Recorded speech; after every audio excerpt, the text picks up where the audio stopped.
South আফ্রিকার আজকে খেলা দেখার পর আপনি যদি আফ্রিকার ফ্যান না হয়ে থাকেন তাহলে কিন্তু আমার কিছুই বলার নাই। আমি কিন্তু আগেই বলেছিলাম এই নরেন্দ্র মোদী স্টেডিয়ামে বিগত এক বছরের মাঝখানে ভারতের থেকে বেশি খেলা কিন্তু তারা এই মাঠে খেলছে। সুতরাং হোম অ্যাডভান্টেজ কিন্তু মানে এই মাঠে হোম অ্যাডভান্টেজ কিন্তু আজকে ভারতের থেকে তারাই কিন্তু দেখাইতে পারবে। খেয়াল করে দেখেন, আজকে ভারত 11 জন প্লেয়ারের মাঠে নামছে, শুধুমাত্র 2 জন প্লেয়ার মনে হচ্ছে তারা খেলতে পারছে, আর বাকি 9 জন শুধুমাত্র উপস্থিতি জানানোর জন্য যে আমরা মাঠে আছি, তোমরা আমাদেরকে দেখো, আদারওয়াইজ আমাদের কোনো কাজে নেই। খেয়াল করে দেখেন, এক নাম্বার হচ্ছে বলার জাসপ্রীত বুমরা, যে কিনা 4 ওভারে 15 রান দিতে পারছে, 3টে উইকেট নিতে পারছে। এমনকি আশদীপ সিং 4 ওভারে 28 রান, 2টা উইকেট। এছাড়া বাকি 9 জন প্লেয়ারের যদি কোনো পারফরমেন্স আপনি তুলে ধরতে চান তাইলে আমি বলবো যে বিগ জিরো। এইখানে ভারতের কিন্তু অবশ্যই ল্যাকিংস রয়ে গেছে।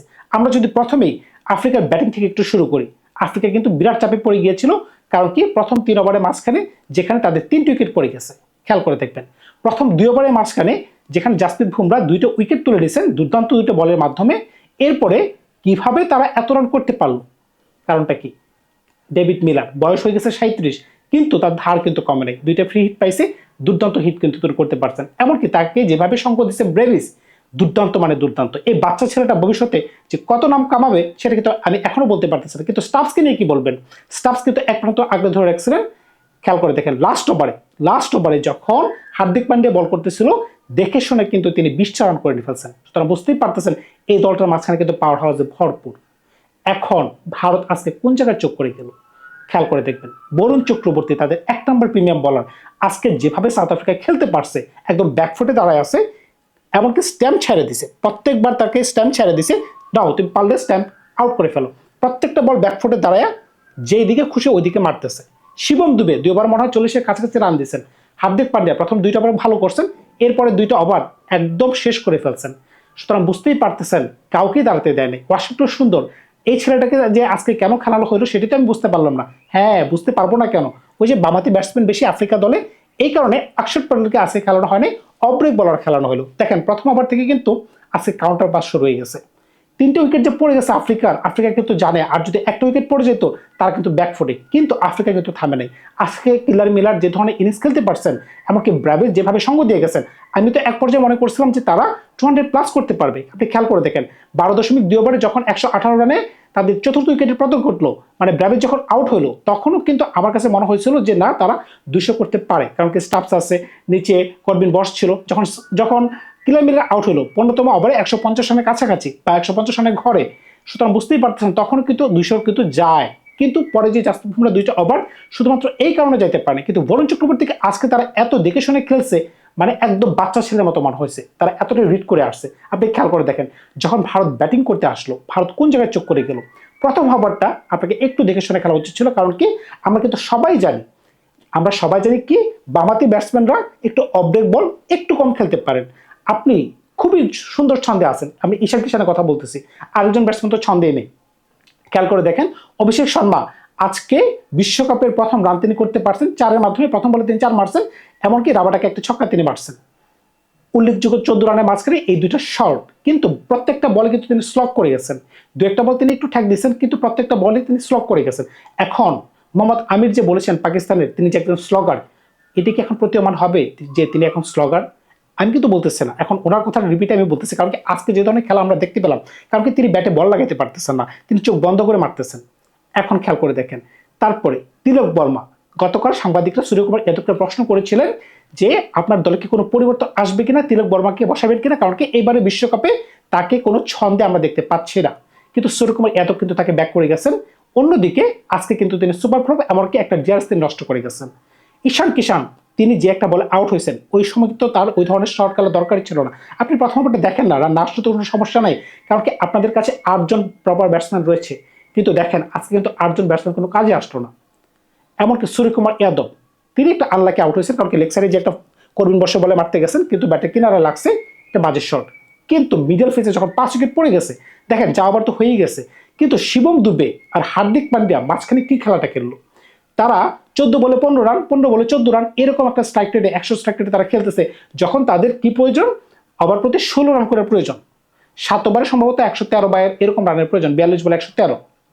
তাইলে আপনি কিভাবে ওই ধরনের স্ট্রাইক রেট মেনটেন করতে পারেন? এখন যখন ডাগর থেকে একটা মেসেজ আসলো, কি মেসেজ আসলো, যে কেশব মহারাজ বোলিং করতে আসছে, এই ওভারে তোমাকে হিট করতে হবে। খেয়াল করে দেখেন, হিট তো করতে গেছেন কিন্তু 3টে উইকেট পড়ছে ভাই। তাইলে এতটা সময় আপনি কেন নষ্ট করলেন? যদি আগে থেকে যদি অ্যাক্সেলারেশন শুরু করতেন তাহলে হয়তো বা একটা মোমেন্টাম পাওয়া যেতে পারতো। কারণ কি, রিঙ্কু সিং কিন্তু তখন কিন্তু বেঞ্চে বসা ছিল, কিন্তু রিঙ্কু সিং যখন নামছে তখন কিন্তু তিনি কিন্তু আর কোনো বিন্দু পরিমাণ সুযোগ পায়নি। কারণটা কি, এত রানের প্রেশার আপনাকে তো হ্যান্ডেল করতে হবে। এখন ভারত আছে কোন জায়গায় হেরে গেছে? ভারত প্রথমে হেরে গেছে ডেভিড মিলারের কাছে। কারণ কি, কিলার মিলার আজকে যে ছন্দ নিয়ে খেলছেন, কোনো বলারকে তিনি সেটেল হতে দেন নাই। বিশেষ করে ভারতীয় স্পিনাররা যদি ভারতীয় কন্ডিশনে যদি ভালো করতে না পারে তাইলে ওই দিন শেষ। এমনকি আপনি যদি 2 থেকে 3জন স্পিনার বা 2 থেকে 3জন বলার নিয়ে যদি আপনি আফ্রিকা দলের মতো মহাশক্তিশালী দলের সাথে খেলতে চান, এটা কিন্তু একটা বিরাট বড় ভুল হতে পারে। তবে আজকে ভারত একটা অন্য ধরনের চাল চালতে পারতো। কিরকম? যেমন অন্যদিন কিন্তু আমরা কি দেখি যে হার্দিক পান্ডিয়া নতুন বলে বল করে থাকে, কিন্তু আজকে কিন্তু নতুন বলটা তিনি করেন নাই। এই কারণে কিন্তু ভারত একটা ফেসে যেতে পারে। যখন পুরাতন বলে তিনি আসলেন প্রথম 2টা ওভারে আমি দেখলাম যে ভালোই তিনি করতে পারছেন, 5 থেকে 7 রান হয়তো দিচ্ছেন, কিন্তু এরপরের থেকে কিন্তু ধুম ধারাক্কা ম্যাচ শুরু হয়েছে। যদি প্রথম দিকে তিনি বল করতে পারতেন তাহলে জাসপ্রীত বুমরাকে তারা মাঝপথে ইউজ করতে পারতো। কিন্তু জাসপ্রীত বুমরা তো শুরুর দিকে ভালোই করছেন, তিনিও তো উইকেট এনে দিচ্ছেন। কিন্তু ভারত কেন পারলো না? শুধুমাত্র স্পিনে আজকে ভারত কোনো ধরনের কাজ করতে পারে না।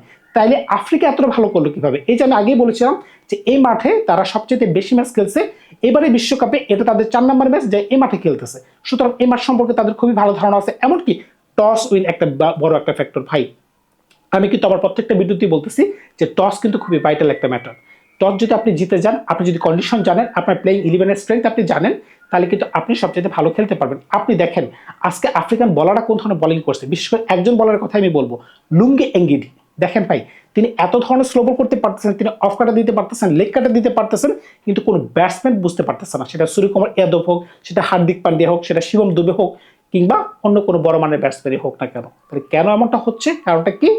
আপনি মনে করতেছেন যে না, আপনাকে ব্যাটের সামনে বল দেওয়া হবে, কিন্তু না, আপনি এমন ধরনের বল পাচ্ছেন যে আপনি চারও মারতে পারতেছেন না, ছক্কা মারতে পারতেছেন না, সর্বোচ্চ আপনি সিঙ্গেল বের করতে পারতেছেন, এমনকি ডট বলও যাচ্ছে।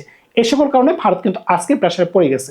তবে আপনি খেয়াল করে দেখেন, একদম প্রথম ম্যাচ থেকে টুর্নামেন্টের প্রথম ম্যাচ কিন্তু মানে আন্ডারডগ একটা টিমের সাথে কিন্তু ভারত কিন্তু ফেসে যায়। যদি না ওই দিন সূর্যকুমার যাদবের একটা দুর্দান্ত ইনিংস হইতো। এমনকি নেদারল্যান্ডের সাথে লাস্ট ম্যাচে, গ্রুপ স্টেজের লাস্ট ম্যাচে, যেখানে ভারত 17 রানের ব্যবধানে মাত্র জয় পাইছিল, ওই দিনও কিন্তু ভারত ফেসে যায়। এটার পিছনে কারণ কি? ভারতের বোলিংটাও কিন্তু এবারে টুর্নামেন্টে ওই ধরনের ঝলক কিন্তু আমরা দেখতে পাচ্ছি না। ব্যাটিং এ তো নাই। বিশেষ করে বিশ্বের 1 নম্বর ব্যাটসম্যান যখন নরবরে অবস্থানে আছে, তাহলে তো বুঝতেই পারতেছেন যে ভারতীয় দলটা একটু শেখ অবস্থানে আছে। এখন কোটি টাকার প্রশ্ন হচ্ছে পরবর্তী ম্যাচে কোন ধরনের পরিবর্তন ভারত করতে চায় বা করতে হইতে পারে। এখন ঈশান কিষানের সাথে কি বর্তমান যে ওপেনার বিশ্বের 1 নম্বর ব্যাটসম্যান অভিষেক শর্মা, এই প্যার কি থাকবে? তাকে এই জুটি ভেঙে যাবে। এখন বেঞ্চে কিন্তু বসে আছেন স্যানজো স্যামসন, তিনি কিন্তু প্রবল দাবিদার। কারণ কি, ওনার তো কোনো অপরাধ নাই, আপনি তার জায়গা দখল করছেন, এখন কেউ খেলতে পারতেছেন, এখন সে তো চাইবে যে আমাকে দলে ঢুকান। এখন ভারতে কিন্তু মরিয়া হয়ে থাকবে যেন আমি পরের ম্যাচটা যেন জয় করতে পারি। কিন্তু জয় পেতে হলে অবশ্যই কোনো পরিবর্তন করতে হবে। এখন ভারত যে ধরনের ব্যাটিং অর্ডার নিয়ে নামতে চায়, 8জন ব্যাটসম্যান, 3জন বলার নিয়ে তো আজকে ভারত দেখলো যে না, বড় দলের সাথে জেতা কিন্তু সহজ না। হয়তোবা আপনি অ্যাসোসিয়েট নেশনের সাথে জয়লাভ করতে পারবেন, যেমন ইউএসএ, যেমন নেদারল্যান্ড। কিন্তু যখন আপনি আফ্রিকার সাথে খেলতেছেন, হ্যাঁ আফ্রিকার সাথে আপনি আবার বাইলেটারাল ম্যাচে জিততে পারবেন, কিন্তু যখন আইসিসি যখন পিচ বানাচ্ছে, ওই সকল পিচে কিন্তু আপনাদের ব্যাটসম্যান ফেসে যাচ্ছে ভাই। আপনারা একদম রুট ধরনের কোয়ালিটির পিচে খুব সুন্দর খেলতে পারতেছেন, যখন পিচ থেকে একটু সহযোগিতা পাচ্ছে বলারা, তখনই কিন্তু আপনারা ওই ধরনের ভালো ক্রিকেটটা এখন উপহার দিতে পারতেছেন আমাদের মতো দর্শকদের। সুতরাং বুঝতেই পারতেছেন এখানে হঠাৎ করে রাতারাতি পরিবর্তন করা কিন্তু সম্ভব না। প্রত্যেকটা ম্যাচে এমন ধরনের পরিবর্তন আসতে হবে বা আপনাদেরকে এমনভাবে খেলতে হবে যেন আপনারা প্রতিনিয়ত উন্নতি করতে পারেন। এখন উন্নতির জায়গায় একটাই, আপনাকে গেম সিচুয়েশন বুঝতে হবে। উইকেট পড়ে গেছে, যেহেতু 190 রানের টার্গেট, 189 রানের টার্গেট, এখানে আপনাকে পজ দেওয়ার কোনো সুযোগ নেই। যেখানে আফ্রিকা প্রথম 10 রানে 1 উইকেট, 12 রানে 2 উইকেট, এমনকি 20 রানে তাদের 3 উইকেট পড়ে গেছে, ওইখান থেকে তারা ড্র্যাগ করে কিভাবে 188 রানে নিয়ে গেছে, এটা তো জ্বলন্ত প্রমাণ। আর অন্যদিকে আপনাদের কাছে 8জন ব্যাটসম্যান, আপনারা কি করলেন? আপনারা 3 উইকেট পড়ে যাওয়ার পরে হঠাৎ করে ওয়াশিংটন সুন্দরকে সামনে নিয়ে আসলেন। কি কারণে ভাই? ওয়াশিংটন সুন্দর 8 নম্বরে ব্যাটিং করুক, হার্দিক পান্ডেকে নামাই দেন, তিনি স্লো হিটিং করতে থাকুক। কারণ কি, তিনি তো one of the most clean heater. তো এইখানে কিন্তু ভারত কিন্তু চালে বল করে ফেলছে। এখন ভারত আসলে প্রেসারে পড়ে গেছে। এত বেশি রান, এত গুরুত্বপূর্ণ ম্যাচ, ভালো বোলিং অ্যাটাক, এমনকি অনেক দর্শক, সকল কিছু মিলে আমি বলতে চাই যে ভারত আজকে একটু মানে দুশ্চিন্তায় পড়ে গেছে। এমনকি আমি তো প্রথমেই বললাম যে আজকে 11 জনের মাঝখানে শুধুমাত্র 2জন পারফর্মার ছিল, বাকি সবাই কিন্তু ফ্লপ ছিল। শুধুমাত্র মাঠে আসছে যে আমরা উপস্থিত, সুতরাং এই কারণে কিন্তু ভারত আজকে ফেসে গেছে। ধন্যবাদ সবাইকে, ভালো থাকবেন আপনারা। নতুন করে ভিডিওতে নতুন করে গল্প নিয়ে খুব শীঘ্রই হাজির হবো আপনাদের সাথে।